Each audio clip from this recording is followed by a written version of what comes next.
politike në këtë situatë të kohët pa kohë. E dyta, dul haptas, tashmë që zoti Kurti nuk i ka me gjithat numrat, pakte nuk ka një marrëveshje finale,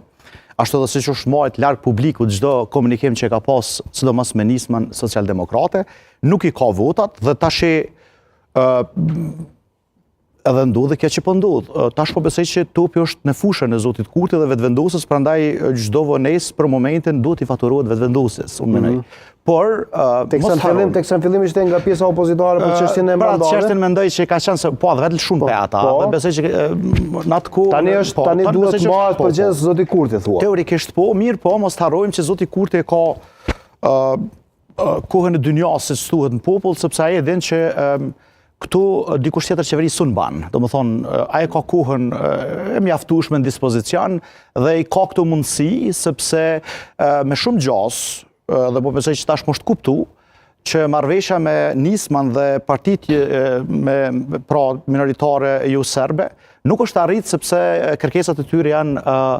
mbi ato mundësitë që mund t'i ofrojë zoti Kurti. Prandaj po luhet një farë lloj, po bëhet një farë lloj presioni me që e ka këtë mundësi.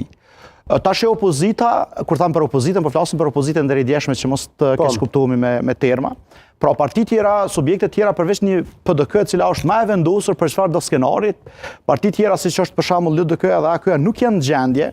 në këtë rast të bëjnë lëvizje të shpejta dhe të gabuara për tu, sepse nëse vendit i imponohen zgjedhjet jashtëzakonshme,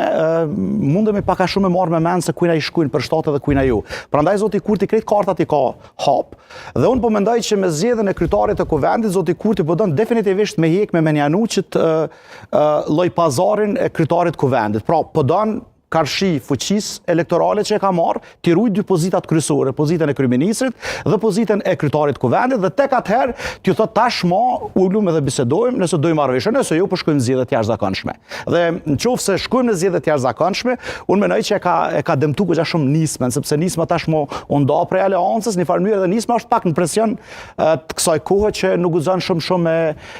me leju vetes, nëse veç kërkesa se po them tani herë, nuk mbajnë mend që ka pas ndonjëherë biseda ka fshehta nga publiku dhe jo transparente ndërmjet subjekteve politike të cilat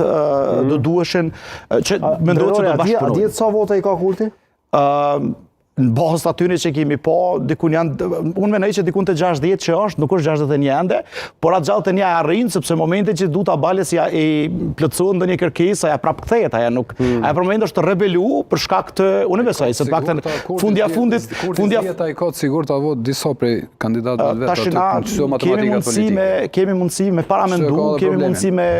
me supozu, sepse fundja fundit po thanë njerë, nëse zoti Kurti me gjithat fuqi politike nuk mundet më ofru diçka minoritetit jo serb, si mundet një mishmash i partive tjera në qoftë se do të ishte bon nga opozita mi ofru atyre ministrikur, dhe çfarë problemi do ishte bon ndërmjet LPDK, LDK, AKY, si do ndaj kulaçi i qeverisjes aty. Prandaj minoritetet nuk besoj që shansë më të mirë për me marrë pushtet se tash me vetëvendosjen, nuk besoj që do të kenë me mundësinë e dytë, edhe pse mundësia e dytë, ne po themi ne nuk ekziston. Mundësia e dytë s'mund të ketë nëse nuk shkon edhe